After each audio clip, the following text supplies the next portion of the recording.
আমার নতুন আর একটা ভিডিওতে তোমাদের সবাইকে স্বাগত জানাই। তো এখন দুপুর হয়ে গেছে, আর আজকে একটু রান্নাটা খুব তাড়াতাড়ি আমি করেছি। আর রান্না করে, যেহেতু মায়েরা এখন একটু দেশের বাড়িতে যাবে, মা আর বাবা দুজনেই, তো ওনারা খেয়ে দিয়ে বেরিয়ে পড়েছে। আর আমি এখন চান করে এসে ঠাকুরটা পুজো দিয়ে তাই ভাবলাম তোমাদের সাথে আমার টুকটাক কিছু খুঁটিনাটি জিনিস তোমাদের সাথে রান্না করা হয়েছিল। পনির দিয়ে আলু দিয়ে তরকারি করেছিলাম, যেহেতু নিরামিষই করেছি। আর এটা হলো আমডাল, আর এদিকে আছে আলু উচ্ছে ভাজা। আর এই যে ভাত করা আছে এখানে, আর বাসন টাসনগুলো আছে, সবাই খেয়ে চলে গেছে, তো সেইগুলো এখন পরিষ্কার করব। সব পরিষ্কার পরিচ্ছন্ন করা আছে। তো এখন আর কি আর করব। তো এখন ভাবছি, যেহেতু 1:30 বাজে, এখন কি দেখো 1:30 বাজে, 1:30 না সরি 2:30 বাজে। তো এখন দেখি দুটো খেয়ে নিই, খেয়ে নিয়ে তারপরে ঘরে কিছু খুঁটিনাটি কাজ আছে, সেইগুলো করব। তো এখন একটু খাওয়া দাওয়া করে নিই, করে আর এদিকে যেহেতু বাসনগুলো আছে, বাসনগুলো একটু পরিষ্কার খেয়ে দিয়ে নিচের বাসনপত্রগুলো ধুয়ে মেজে যখন ওপরে এসে দেখছি ঘরের মধ্যে জিনিসপত্র ছড়ানো ছিটানো। ও আজকে অফিসে যায়নি, বাট অফিসের ম্যানেজাররা আসবে বলে ওদের সাথে আজকে একটু বেরিয়েছে। কিন্তু দেখো খাটের অবস্থাটা, পুরো ব্যাগ, ল্যাপটপ, চার্জার চারিদিকে পুরো ছড়িয়ে ছিটিয়ে রেখে চলে গেছে। তো এগুলো একটুখানা পরিষ্কার করে দিই, না তাহলে অল্প জায়গা, তো জায়গাটা যদি পরিষ্কার পরিচ্ছন্ন থাকে তো ভালো লাগে। তা নাহলে না খুব বিরক্তিকর লাগে, যে মনে হয় তো কোথাও আর জায়গা পড়তো নেই, কোনো কিচ্ছু না।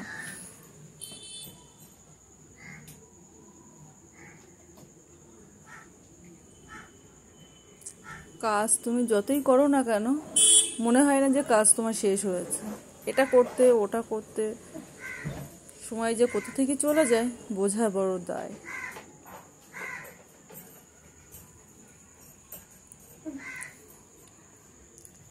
দুপুরবেলা যে এত গরম পড়ছে কি বলবো, প্রচুর গরম পড়ছে। পাখাটা চালালে তখন তো আর কিছুই শোনা যাবে না, তার জন্য পাখাটা চালাতে পারছি না। আর এই দরজা খোলা আছে বলে রোদটা পুরো ঘরের মধ্যে পর্যন্ত আসছে।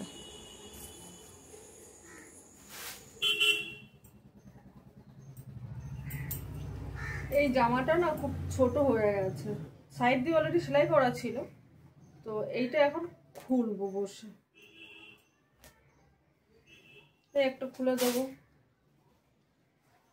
সায়াটা খুব বড়, শাশুড়ির সায়া, তো কালকে আমি কেটে রেখেছিলাম, তো এটা এখন দেখি একটু সেলাই টেলাই করে ঠিক করে দেবো।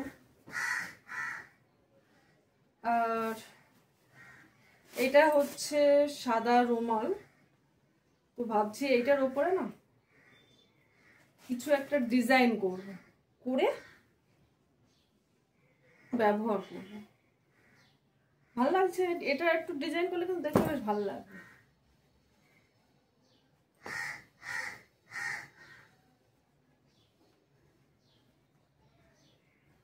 সাদা তো খুব বাজে লাগে। আর এই একটা সিট আছে, তো এই সিটটা মায়ের একটা সায়া বানিয়ে দিতে হবে। অবশ্য কাটিং করতে পারি আমি, তো এইটা বানিয়েছিলাম, এই সাদা ছকারটা আমি বানিয়েছিলাম, নিজে কাটিং করে তাই বানিয়েছি। তো মা বললো এটাও একটু করে দিতে, তো এটা করে দেব। তো দেখি এখন বসে কাটবো না এখন একটু শুবো, তাই চিন্তা করছি। আর কয়েকটা জিনিস আছে যেগুলো একটু সেলাই করতে হবে, তা ভাবছি একটু নেল পালিশটা পরবো।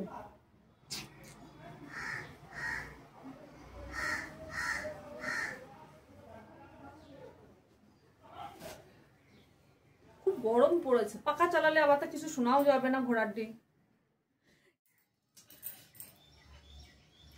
মাথার চুল যা পড়ছে, তো ছোটবেলায় একটা জিনিস দেখতাম, মা হচ্ছে সবসময় যেন নারকেল তেলের মধ্যে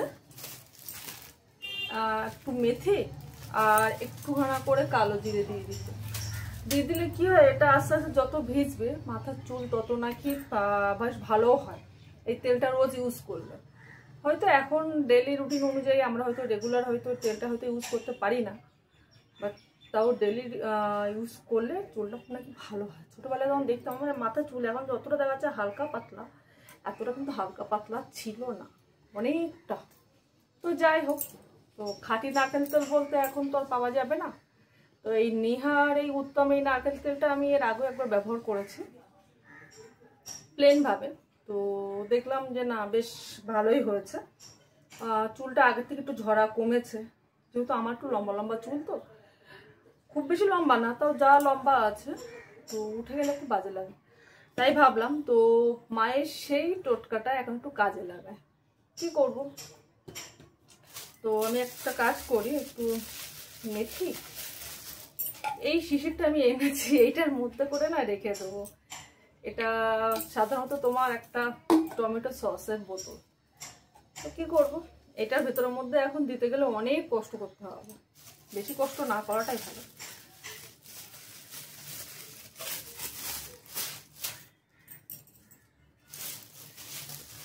এই চামচটা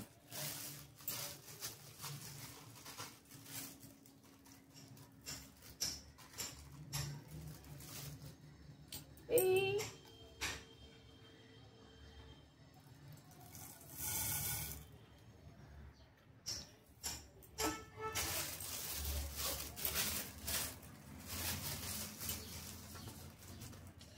মেথিটা কিন্তু অ্যাকচুয়ালি কিন্তু চুলের জন্য কিন্তু খুবই ভালো। কালো জিরেটা তো খুবই ভালো, চুল কালো করে। মেথিটা মাথা ঠান্ডাও করে। এই থাকলো। তো এবার এই তেলের বোতলটা না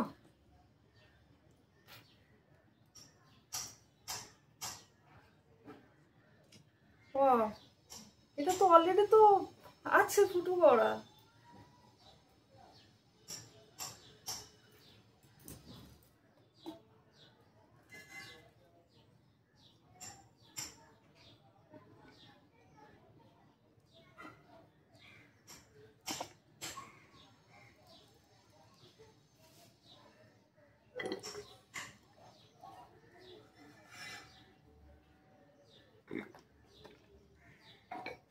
পুরো তেলটা দেব না, এটা 200 ফাইল 100-র মতন দিয়েছি। এটা ভিজুক, তারপরে ওই তেলটা দেব।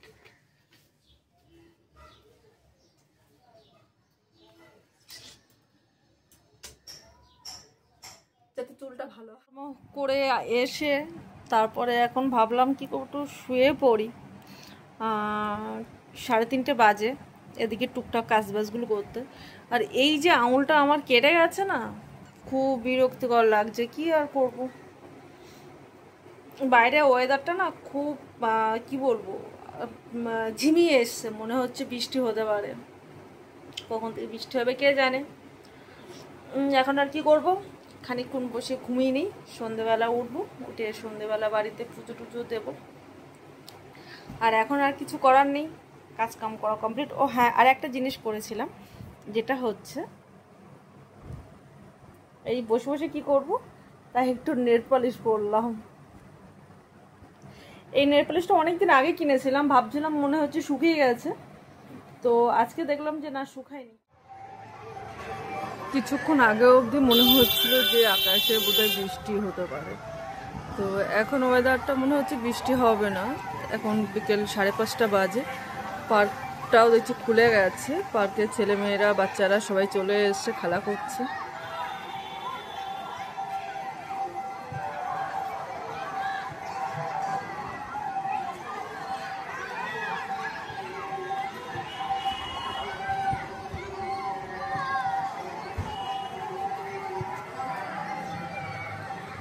আকাশটা একদম পুরো পরিষ্কার।